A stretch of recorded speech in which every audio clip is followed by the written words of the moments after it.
Hi everyone. So most of us these days are suffering from problems like sunburns, fine lines, wrinkles, pigmentation, age spots.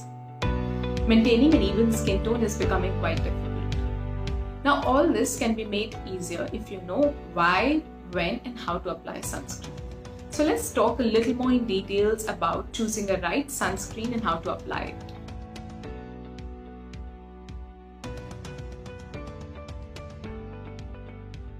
Now sunlight, it consists of three kinds of UV rays, UVA, UVB and UVC. UVA and UVB, they reach the Earth's surface whereas UVC does not. UVA rays are mostly responsible for giving you tanning and premature aging like fine lines and wrinkles, and they penetrate through the window glass.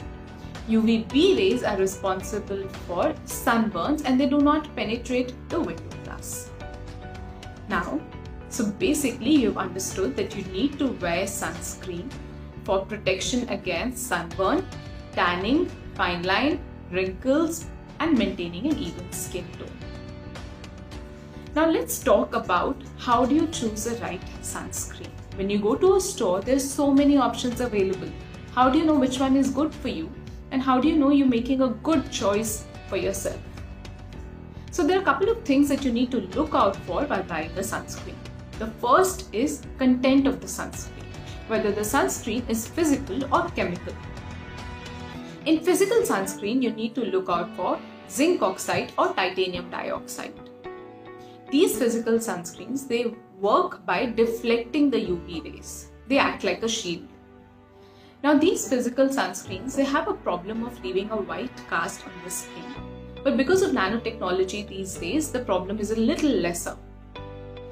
When do you choose a physical sunscreen? In cases of young children, if you have sensitive skin, if you're going to be exposed for a longer period of time, or after a skin procedure like a chemical peel or laser. Now coming to chemical sunscreens. The ingredients that you need to look out for: oxybenzone, or avobenzone, homosalate, octinoxate.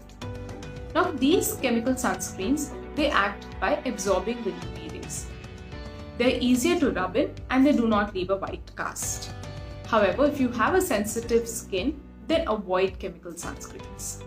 Now the next thing that you need to look out for is SPF, that is the sun protection factor. It denotes protection against UVB rays.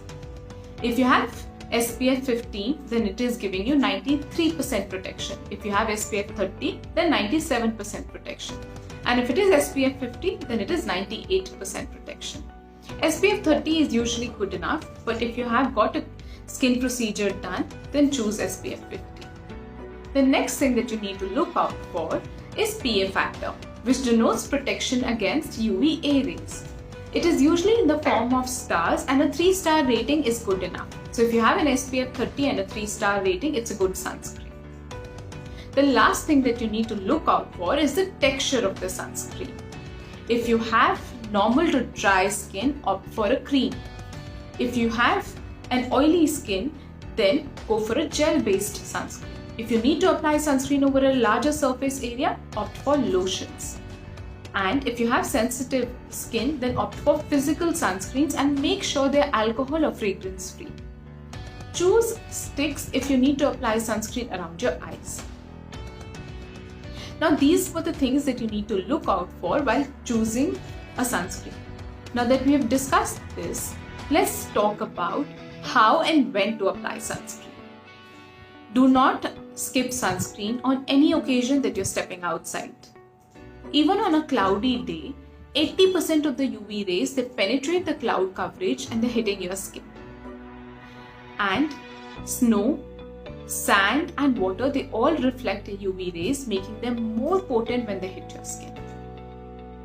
Ideally, sunscreen should be applied 30 minutes before stepping out, and you should always reapply, be it indoors or outdoors, after every 2 to 3 hours. If you're wearing makeup, then apply sunscreen before wearing makeup. Do not leave any exposed area. Make sure that you apply sunscreen on your lips, ears, back of your hands, back of your neck. Apply a generous layer, like 1 teaspoon is good enough for your face. And lastly, if you notice any change in the color or consistency of your sunscreen, then it's time to replace it. I hope this video was informative and you will be able to choose your sunscreen more wisely now. Thank you.